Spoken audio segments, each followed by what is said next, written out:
अस्सलाम वालेकुम नाज़रीन, आप सियासत और पी के देख रहे हैं। सोहराब बरकत आपसे मुखातिब है। उम्मीद है आप खैरियत से भी होंगे, खुश भी और महफूज भी। गुज़श्ता 24 घंटे पाकिस्तान की सियासत में इंतहाई सीरियस नोयत के थे। आपने देखा कि प्राइम मिनिस्टर खान के खिलाफ अदम एतमाद की तहरीक पेश की गई, लेकिन इन सारे 24 घंटे जो कि सीरियस नोयत के थे, इनमें कुछ ऐसे वाकयात थे जो इंतहाई दिलचस्प नोयत के थे और उनसे यकीनन आप लुत्फानंदोज होंगे। पहले ये प्रेस कॉन्फ्रेंस देखिए, आसिफ अली जरदारी साहब बैठे हुए, मौलाना फजलुर रहमान साहब बैठे हुए, शहबाज शरीफ साहब बैठे हुए। अब इन तीनों कायदीन से ज्यादा मसला इनके पीछे खड़े मरियम औरंगजेब और मुर्तजा वहाब साहब को है। शहबाज शरीफ की बाएं तारीफ मरियम औरंगजेब साहबा खड़ी हैं, जबकि आसिफ अली जरदारी साहब की दाएं जानिब मुर्तजा वहाब साहब खड़े हैं। इनके इशारे, इन्होंने चेहरे से बेशुमार इशारे किए और साथ साथ जब सवालात की बारी आई तो मरियम औरंगजेब साहबा की वाशगाफ आवाज बार बार गूंजती रही, 1 मिनट जी, बारी बारी कर लें जी, जावेद तुम, नवीद तुम। सवाल है, 1 मिनट जी, ऐसे जी कर ले, बारी बारी कर ले जी, बारी बारी नवीद।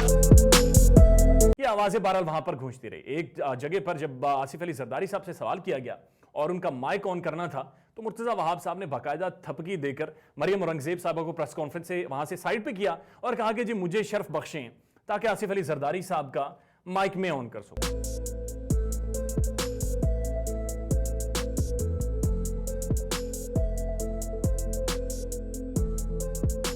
कई दफा तो ऐसा भी इस देखने में आया प्रेस कॉन्फ्रेंस में कि आसिफ अली जरदारी साहब को प्यास ने सताया तो फौरी तौर पर उनके लिए पानी मंगवाया गया, जो कि बड़ा एक दिलचस्प तरीके से वहां पर भी ये सारा माहौल बना रहा।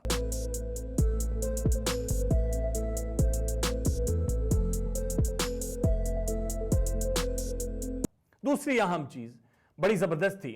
गुज़श्ता दिन काशिफ अब्बासी साहब के शो में मोहम्मद ज़ुबैर साहब मौजूद थे। अब ये मोहम्मद ज़ुबैर साहब मरीम नवाज और नवाज शरीफ के तर्जुमान हैं। जब काशिफ अब्बासी साहब ने इनसे जहांगीर खान तरीन के हवाले से सवाल किया तो इन्होंने कहा कि जहांगीर तरीन साहब के साथ यकीनी कोई ना कोई तो हमारा राब्ता है, तभी हम इस तरह से बातचीत कर रहे हैं, ऐसे तो नहीं छलांग लगा दी। इस पर काशिफ साहब ने एक लाइटर नोट पर उनसे सवाल पूछा कि क्या जहांगीर खान तरीन अब भी चीनी चोर, मनी लॉन्ड्रर या एटीएम है प्राइम मिनिस्टर खान की? तो इस पर बड़े बौखलाए जुबैर साहब और उन्होंने कहा जी मैं आप हमारा रिकॉर्ड उठाकर देख लें, हमने कभी भी उन्हें चीनी चोर या फिर डाकू या फिर मनी लॉन्ड्रर बिल्कुल नहीं कहा। क्या कहा जुबैर साहब ने, वो सुन लीजिए। मैंने जहांगीर तरीन के साथ बहस भी किया, आपके प्रोग्राम में भी बैठ के की है जब हम हुकूमत में थे, और बहुत से बिजनेस इश्यूज पर और एथिक्स पर भी बात हुई है, बिल्कुल हुई है, और मैंने मुखालफत भी की है जहांगीर तरीन की। जहांगीर तरीन चोर डाकू है या नहीं? नहीं है बात, नहीं है, नहीं है। यहां पर मोहम्मद ज़ुबैर साहब को हम याद करवाते चलें कि आबिद शेर अली उन्हीं की हुकूमत में उन्हीं के वजीर रह चुके हैं, इस वक्त लंदन में मौजूद हैं और मियां नवाज शरीफ साहब के साथ हैं। ये तो बाकायदा रिपोर्टर बनकर एक रिपोर्टर की तरह जहांगीर खान तरीन के घर के सामने खड़े हो गए थे और उस वक्त क्या कह रहे थे वो सुन लीजिए। सैकड़ों एकड़ पे मुहित उसका ये घर, मेरे प्यारे पाकिस्तानी, ये वही घर है जिसके ऊपर सुप्रीम कोर्ट ऑफ पाकिस्तान ने इस चीनी चोर जहांगीर खान तरीन को नाहल करार दे दिया। किसानों की दौलत लूटकर यहां पर आकर जमा कर रखी है। जहांगीर खान तरीन के बारे में आबिद शेर अली कह रहे थे। मरियम औरंगजेब जो कि तर्जुमान है पाकिस्तान मुस्लिम लीग नवाज की, पाकिस्तान का सबसे बड़ा मनी लॉन्ड्रर्ड कौन है, इस पर मरियम औरंगजेब का क्या कहना था वो भी सुन लीजिए। मनी लॉन्ड्रर पाकिस्तान का जहांगीर तरीन काबीना को ब्रीफिंग देता है। उनको तो इमरान खान नहीं कहते जेलों में डालूंगा, क्योंकि उनसे पूरी पार्टी का खर्चा चलता है, इमरान साहब के किचन का खर्चा चलता है, उनको कुछ नहीं कोई कहेगा, उनको काबीना में बिठाकर ब्रीफिंग दी जाती है। अब यहां पर बात खत्म नहीं होती। जियो न्यूज जो कि एक बड़ा पसंदीदा चैनल है पाकिस्तान मुस्लिम लीग नवाज का, उनकी एक खबर रिपोर्ट हुई और वो खबर क्या है वो आप स्क्रीन पर देखिए। Maryam Nawaz expresses anger over Tareen case not being sent to NAB. Maryam Nawaz गुस्से में हैं और बड़ा बुरा महसूस कर रही हैं, नाराज हैं कि जहांगीर खान तरीन का जो केस है वो नैब के हवाले क्यों नहीं किया गया। ये वही जहांगीर खान तरीन है जिसके साथ मुस्लिम लीग नवाज, और ये भी खबरें आ रही हैं कि शहबाज शरीफ की खुफिया मुलाकात हुई है और प्राइम मिनिस्टर खान के खिलाफ जो अदम एतमाद की तहरीक लाई जा रही है उसमें जहांगीर खान तरीन से दरखास्त की जा रही है कि वो मुस्लिम लीग नवाज का साथ दे। अब ये मरियम नवाज साहिबा के ट्वीट्स हैं, ये दोनों, ये भी आप अपनी स्क्रीन पर देख सकते हैं, जिसमें बाकायदा मरियम नवाज साहिबा ये कह रही हैं कि जहांगीर खान तरीन बहुत बड़ा मनी लॉन्ड्रर्ड है और इनके खिलाफ नैब के केसेस क्यों नहीं शुरू किए गए। तीसरी जो गुज़श्ता 24 घंटों में बहुत ही एक पुरलुत्फ चीज़ है, बिलावल भुट्टो जरदारी साहब का खिताब था।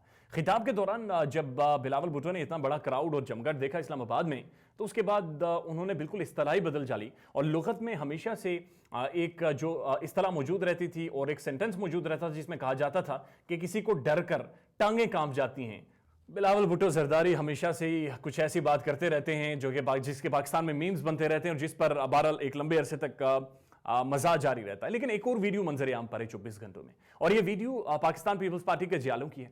अब ये जियाले फैसल मास्क में मौजूद हैं, फैसल मस्जिद में मौजूद हैं, और वहां पर पाकिस्तान के साबिक प्रेसिडेंट जनरल जियाउल्लाह की कब्र है, और उस कब्र के गिर्द इन्होंने क्या नारे लगाए वो भी सुन लीजिए।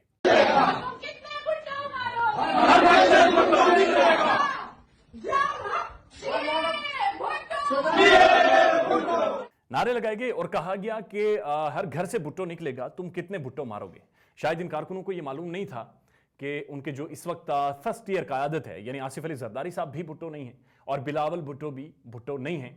लेकिन नारे लगाए गए हर घर से भुट्टो निकलेगा, तो उस खानदान से भी कोई भुट्टो पॉलिटिक्स में बहरहाल नहीं आया। लेकिन इसमें कोई दो राय नहीं है कि जुल्फकार अली भुट्टो की काफ़ी सारी खिदमात है पाकिस्तान की सियासत में, और 1973 का जो आइन है वह जुल्फकार अली भुट्टो की देन है। साथ साथ अहम बात यह भी है कि पाकिस्तान पीपल्स पार्टी और खासतौर पर बेनजीर भुट्टो और जुल्फकार अली भुट्टो की जो पॉलिटिक्स रही है, बहरहाल उसका एक किरदार पाकिस्तानी सियासत में बहुत सारे जो उनके फॉलोअर्स भी हैं बहुत एहतराम की निगाह से देखते हैं। लेकिन जनरल जियाउल्लाह की कब्र पर जो नारे लगाए गए, असल में ये जो सारी सीख है वो ली गई है मुस्लिम लीग नवाज से, जो जब कराची में मौजूद थी और वहां पर मरियम नवाज के जो शोहर हैं कैप्टन सफदर, उन्होंने मज़ार कायद पर क्या किया था वो भी देख लीजिए।